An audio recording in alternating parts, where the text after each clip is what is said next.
বৃষ্টি এবং অবস্থান ও অবরোধ কর্মসূচির কারণে রাজধানী জুড়ে সৃষ্টি হয়েছে তীব্র যানজট। চরম ভোগান্তির শিকার হচ্ছেন নগরবাসী। ঘন্টার পর ঘন্টা সড়কে আটকে আছে যানবাহন। অনেকে গণপরিবহন থেকে নেমে হেঁটেই গন্তব্যের উদ্দেশ্যে রওনা হন। বিস্তারিত সিরাত আল মুস্তাকিমের রিপোর্টে।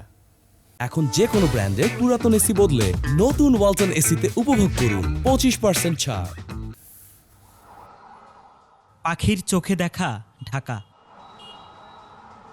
স্থবির সব গতি, নিশ্চল গাড়ির চাকা। নগরীর বেশিরভাগ রাস্তার দৃশ্যই ছিল এমন, যেন আন্দোলনের শহর ঢাকা। কাকরাইল আর শাহবাগ মোড় শহরের প্রাণকেন্দ্রের দুই জায়গায় অবরোধ।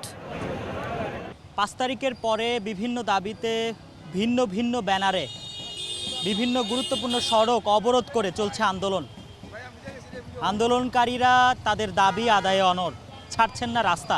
এতে সবথেকে বেশি ভোগান্তি পোহাচ্ছে সাধারণ যাত্রীরা।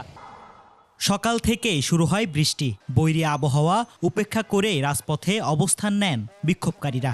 একসাথে বৃষ্টি আর আন্দোলন, এতেই রাস্তা জুড়ে ভোগান্তি। বাংলাদেশের এটা যে অবস্থা হয়েছে একটা ট্রেডিশন হয়ে গেছে। আমি যাচ্ছিলাম কমলাপুর রেল স্টেশনে, কিন্তু শাহবাগ থেকে এত পরিমাণ জ্যাম, গাড়ি তো সব বন্ধ, যেতেই পারছে না। এই কারণে আমার হেঁটে হেঁটে বৃষ্টিতে ভিজে আসা লাগছে।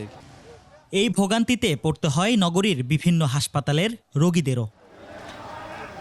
3 ঘন্টা যাবৎ চিটাং রোড থেকে আসছি, 4 ঘন্টা চলতেছে আর কি। ভোগান্তি কোনো শেষ নাই।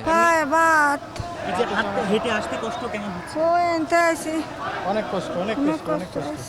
না, খুব মারাত্মক, বলার বিষয় না। শাহবাগ থেকে একবারে গুলিস্তান পর্যন্ত হেঁটে গেছি। আমাদের চলাফেরা অনেক সমস্যা। এই যে আজকে পিজি হাসপাতালে টেস্ট করার জন্য যাচ্ছি, অনেক কষ্ট। আন্দোলনের চাপে চিড়ে চ্যাপ্টা নগরবাসী। পরিত্রাণ চান এই দুর্ভোগ থেকে। রাস্তা বন্ধ করলেই তো দাবিটা পূরণ হয় না, লিগেলি আসতে হবে। দুর্ভোগ তো অনেক, দেখতেছেন না, ওনারও কষ্ট আমারও কষ্ট, এই ঘুরে যাইতে হইব। শহরের 25% জায়গায় ঢাকায় সড়ক আছে মাত্র 7% সেখানেও নানা মতের নানান দাবিতে বন্ধ থাকে সড়ক, আর জিম্মি হয়ে পড়েন নগরবাসী। সিরাত আল মুস্তাকিম, 21 টেলিভিশন, ঢাকা।